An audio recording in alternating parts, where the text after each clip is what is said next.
Pertobatan harus diikuti oleh perubahan tabiat.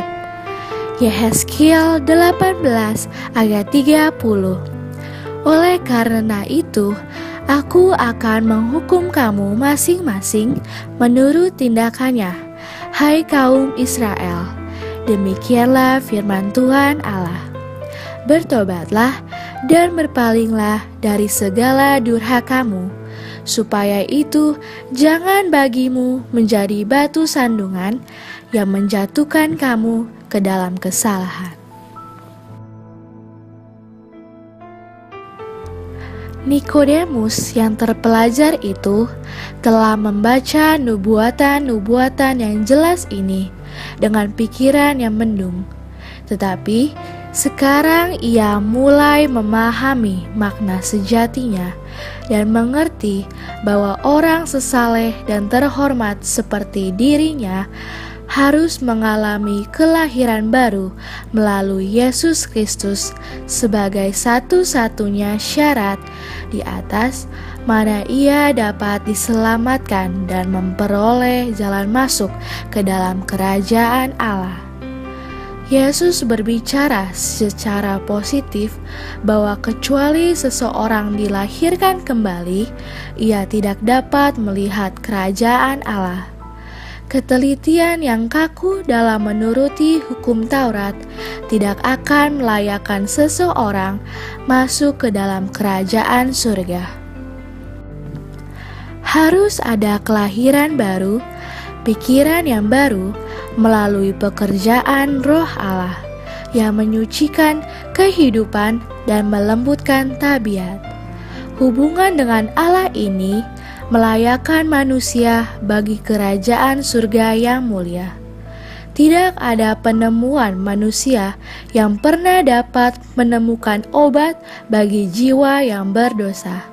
Hanya oleh pertobatan dan kerendahan hati, suatu penyerahan kepada tuntutan-tuntutan ilahi, pekerjaan anugerah dapat dijalankan.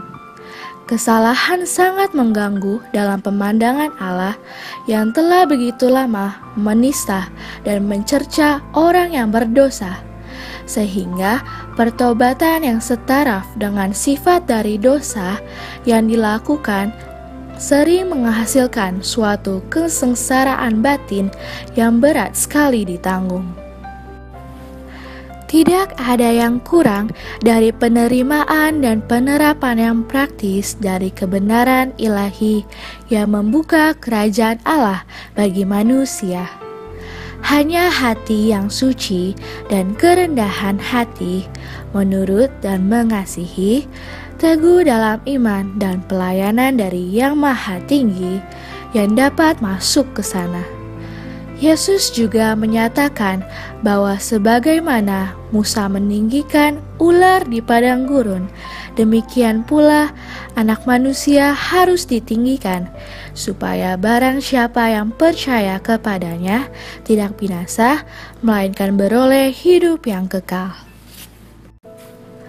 Ular di padang gurun diangkat di atas segala di hadapan bangsa Israel, supaya semua yang telah mengalami patukan kematian oleh ular yang ganas boleh melihat ular tembaga ini, simbol dari Kristus, dan segera disembuhkan. Tetapi mereka harus melihat dalam iman, atau itu akan tidak berguna. Sama seperti orang-orang pada saat ini harus melihat Anak Manusia sebagai juru selamat mereka jika ingin memiliki kehidupan yang kekal. Umat manusia telah memisahkan dirinya dari Allah melalui dosa. Kristus membawa keilahiannya ke bumi yang diselubungi oleh kemanusiaannya untuk menyelamatkan manusia dan kondisinya yang hilang. Sifat manusia itu cemar dan tabiatnya harus diubah sebelum ia dapat selaras dengan kemurnian dan kesucian dalam kerajaan kekal Allah. Perubahan ini disebut kelahiran baru. Signs of the Times 15 November tahun 1883.